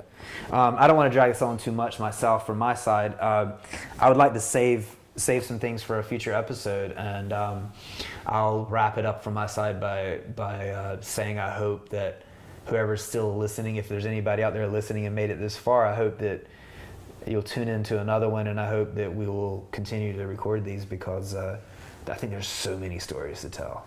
Yeah, and I think the important thing about it is like, as long as we emphasize like how much a great experience that traveling gives you, I really believe that if every American especially could travel, it would open up their mind to other ways of thinking in a way that nothing else can. I think, because then you don't just look at a Russian like they drink vodka. Yeah. On that note, what would you say? Because that's how you started the Russian story, but we never came up with the other answer. What would you say? This is a good way to sort of put a cap on that. Is what would you say if I was to ask you, when you think of Russia, what do you think of? I think it's hard to sum up in a short amount of time, but I would say Russians, or living in Russia is very different than Europe, very different than America, obviously. But Russians, the people they can be, they've had in a lot of ways a difficult life, because living in Russia is hard. It's cold. The politicians don't have the best reputation, obviously. They're intellectual. Some of the great writers a lot of the great writers are Russian. Yeah. They're amazing. They can be amazing artists, and they have a deep, rich kind of culture. Yeah. But they're also very open. Yeah. Once you kind of I had great hospitality from Russians. Yeah. And also here, an important thing that many Russians will tell you is that there's St. Petersburg and Moscow, and then there's the rest of Russia. Yeah. Right? Yeah. Because if you go, sure. Russia is the fucking biggest country. It's mind-boggling how huge it is. The Russians that live out in Siberia, they will tell you that that what they do in Moscow does not affect us out here. Yeah. This is the real hardcore It's kind of like the States, though. We really got to wrap it up. But the last thing, this is really got to be the last thing for me, is that's very similar to the U.S. I think people have a false impression of the U.S. based on New York and Los Angeles, cities, anything that you see in the media. Because if you drive across Montana, if you drive across Wyoming, that is the heart of the United States, the Midwest, the West, like there still waters run deep. I'll leave it at that. Like you meet people out there, they don't care and they don't know what's going on in New York, Washington, or LA. They know what's going on, but that is not the way those Americans are living. They are out there busting their butts, farming, land, all this land. They are truckers. Like the United States that you see in the media is not the full spectrum United States. The same way Russians, and I know because I know what you mean. Russia is a huge country, and there are so many ethnic groups there. There's so many different groups of people and histories there. You've got different regions. Russia is a vast and rich culture with rich history. And there is something to the idea of the Russian soul. I mean, I love Russia. I love talking about Russia. I have a lot of thoughts about Russia as well. Maybe in a future and podcast we can talk just about. Just to add a little bit more to that, I think it was Winston Churchill who said in dealing with Russians, he said Russia or Russians is a mystery wrapped inside an enigma wrapped inside a puzzle or something like that. A mystery wrapped inside of an enigma, I think is what it was. Yeah. So anyway. In other words, they're complex. So that's why I say it's kind of difficult to summarize. But that's also why anyone should freaking travel to Russia. Should travel. And should travel anywhere. Talking about the United States, same thing. Yeah. People that, we can talk about this the next time, but people that I've met have told me what what United States was like, and they had never been there. And I'm like, how do you know that? And they said, because we watched Bill Maher. And I was like, well, you might want to go to some of the small towns and meet some people and see the American spirit. Come to the South, come to the Southeast. You won't meet, nobody's a stranger here. Nobody's a stranger in the South. You go to the grocery store. Go to the grocery store. They'll talk to you. In the West, you can't even get out. You can't even get out of the grocery store because people want to talk to you here. Yeah. So anyway, any last words? I think we need to wrap it up because 2 hours is a long time for somebody to listen. If there's anybody even still listening. Я не понимаю. Я не понимаешь. Ты не понимаешь. Ты не понимаешь. Не говорим по-русски. Я не говорю по-русски. Ну ладно. Okay. All right. All right. Well, thanks everyone for listening. And this is the first one we're doing, so hopefully we will do many more. And до свидания. До свидания.